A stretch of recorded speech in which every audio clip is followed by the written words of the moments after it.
Election day is Tuesday, June 5th, and the polls will open at 7 a.m. Only if you are registered with one of the three major parties in New Mexico, you will be able to vote in that party's primary election. That would be the New Mexico Republican Party, the New Mexico Democratic Party, or the Libertarian Party of New Mexico. Almost a quarter of the registered voters, however, are declined to state a party affiliation when they signed up. Those voters are also known as independents, and some of those independents are hoping to win a legislative seat in the general election. Here to jump into this topic, we have Tom Garrity of the Garrity Group PR, Andy Lyman, he's a reporter for the NM Political Report. Carolyn Carlson's here. She's a reporter with the Weekly Alibi and a first-timer here on the line. Welcome. Glad to have you. And Dee Dee Feldman's here. She's a former state senator. Now, Andy, you wrote in the NM Political Report about a gathering outside the state capitol last week, a group wanting to, quote, to spread the word that candidates should not need a R, a D, or an L after their names to win a race, end quote. What was the message from these folks? What did you glean from this? I think that one of the big messages that who's spearheading this, Bob Perls, who Senator Feldman probably remembers, he was a representative. His big kind of takeaway message is that there's a lot of uncontested legislative races out there. There have been for a long time. Right. So we're not talking about statewide races, but legislative races where you might be the only person even in the primary running. You might be primaried, but then you end up just getting it after you win the primary. And I think that was his big thing, is that we should have more competition, more choices. His take is, and the group's take is, that you can't have too many candidates. You're not going to have a problem getting too many candidates. It's up to debate, but that was their big message. Interesting point there. You do remember Bob, of course. He's helping a group called Unite New Mexico. He's been behind this push for a while now. Where are we in your view on independence here? Is there at some point do independents get respect here? I mean, does everything have to run through the parties? Is there a way to do this? Well, more and more people are not registering for either the Democratic or the Republican Party. Now, there is an independent party. I think this is one thing that makes it confusing.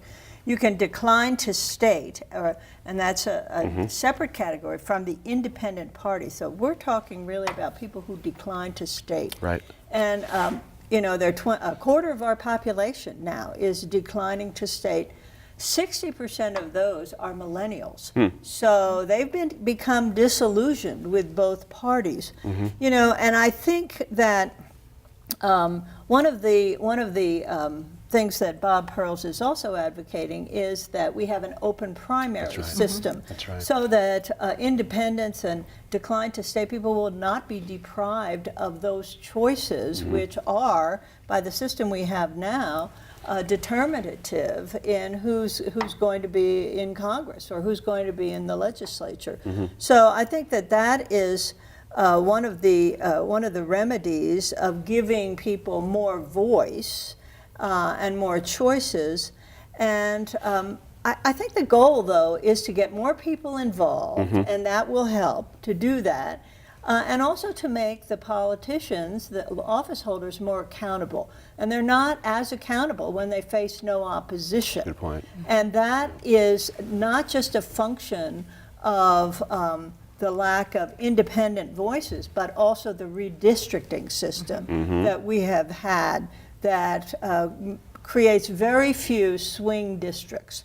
And the majority of them are safe for either the Republicans or the Democrats. And disincentivizes people from running in opposition, and yeah, exactly. Yeah, what's in it to run against somebody that you know you're going to lose? That's right. You know, Carolyn, one of the interesting pieces or bits about Andy's piece that I found interesting was the hoops that these independent candidates have to go through just to get signatures. Right. It's amazing. What is this odd quirk that they have to get more signatures than party-affiliated people? It's very odd. I'm not quite sure what they're trying to solve here. Well, it sounds like they're trying to keep the pool of candidates down. Right. I mean, as an independent myself, I would love to see some choices, of course. Right. And, you know, Dee Dee's absolutely right. The millennials are not signing up with R's and D's. You know, they want a choice, and they want kind of a palette of choices almost. Exactly right. Tom, it has to be said, no one has ever won legislative seat being an independent. It's just never happened here. Are we teed up? Is something possible here? I mean, we don't know the candidates. We know them from Andy's reporting, but we don't know what's going to happen here. The fact that we don't know no. Right. Them, I think the answer is no. Okay, there you go. But it's Andy's article was solid. It brought up that 34 of the 70 House seats are going to be unchallenged. That's amazing. And amazing. that's sad. Yeah. It really is, because as a DTS as well, it's a party that we get to watch. We get to pay for the pool, but we don't get to go for a swim. So Right. hopefully it changes at some point in time. Right. That's right. I'm going to make a quick turn, Senator, on the race for governor. Interesting. The Santa Fe. Let me kind of read a thing here. The Santa Fe New Mexican had an interesting piece about tax returns, right?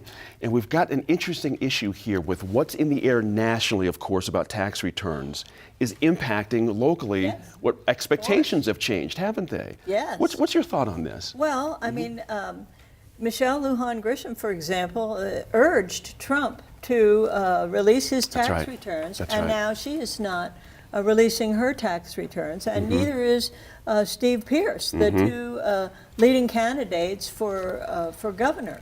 And that's a shame. They need to do that, and for many reasons. Not just for the sake of consistency, but because we have a right to know. And especially when you have one candidate, Steve Pierce, who's touting his humble beginnings, but if you actually read his report to Congress, he's a multi-millionaire. And if you read Michelle Lujan Grisham's report, congressional report, she's poverty-stricken. So we need the real data out there so that we can make a judgment. I think candidates owe that to the public, and more of them are doing it voluntarily. I'm frankly quite surprised Really? that they're not doing it. Interesting. No kidding. Interesting.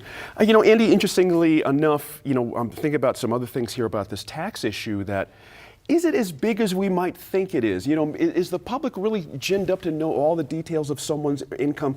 I'm thinking specifically the quote from Joe Cervantes about this, that he's got a complicated situation. Relatives, uncles, kids are all in his businesses. Why should they be exposed to public scrutiny for their finances at the same time that Joe as a candidate is? You see what I mean? It's very tricky. It is, and it's the interesting thing about that in particular is that Jeff Apodaca, who is really the only non-elected official running for governor right now, has his information out there.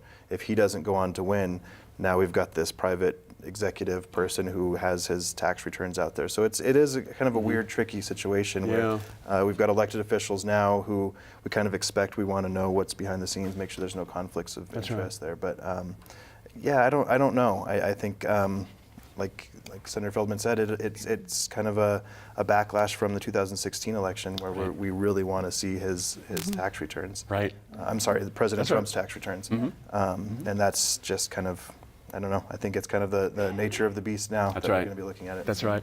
But Carolyn, when you think about it, it's not that unusual for gubernatorial candidates to not release their taxes. Do you know what I mean? It's not as if they're really being out of bounds here, Pierce and Lujan Grisham. However, as we're talking about, there's something else in the air right now. Do you know what I mean? So does someone have an advantage if they do release their taxes and the other one doesn't? Does that mean something to the general public? I'm not so sure that taxes are that important to the general public. I'm sort of on the fence with that. When I think of just kind of the average worker bee going through their day, I think there's a lot of other issues ahead of whether or not they're going to release their tax returns. Right. But does it make a difference? Especially with the millennial voice. That's right. That's right. Thank you for saying that, because I'm going to go to Tom on this. What Dee Dee pointed out, I mean, reading that Mr. Pierce and his wife do well, does that mean anything really to a millennial? Do you know what I mean? I mean, he's an older guy. He's done his thing. He's built up his businesses.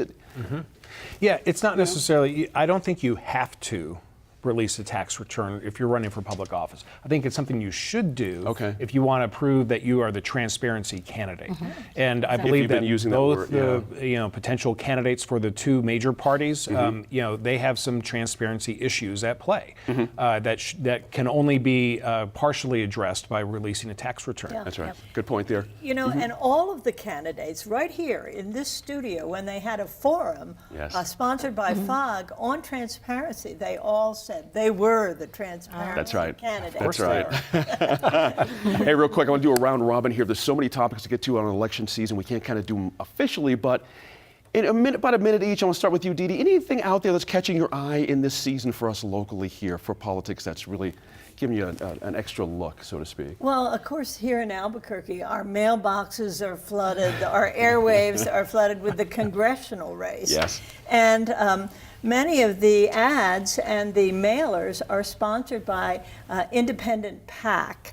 That is playing now in the Democratic primary. And the PAC, which is called Forward Not Back, seems to be funded by large Republican donors.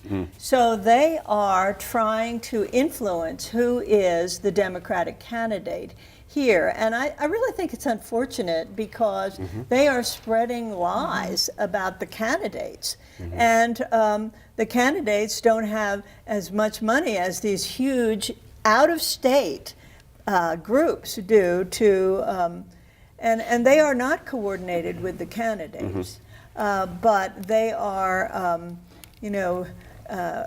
remarkably familiar with the race. They're players in this cycle. There's no doubt about it. Andy, what's catching your eye out there? You see a lot. So I'm going to keep an eye on next week after the primary, how particular candidates in the gubernatorial election pivot and maybe realign with each other. It's kind of a contentious race, and depending on who wins, how they mend their differences. That's right.